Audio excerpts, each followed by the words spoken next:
बघू खायचं तुला बरं. नमस्कार, आज आपण त्रिशासाठी अंडा ब्रेडची रेसिपी बघणार आहोत.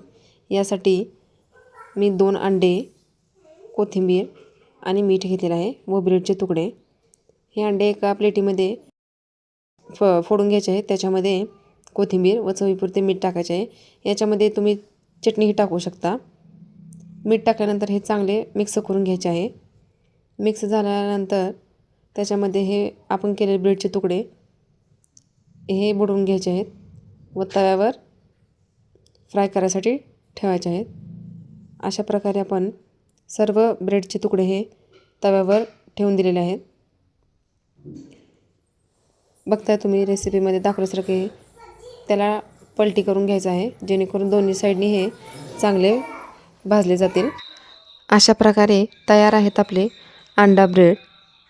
कशी वाटली ही रेसिपी नक्की कमेंट करून सांगा. आता हे त्रिशाला आवडतात की नाही ते बघूया आपण.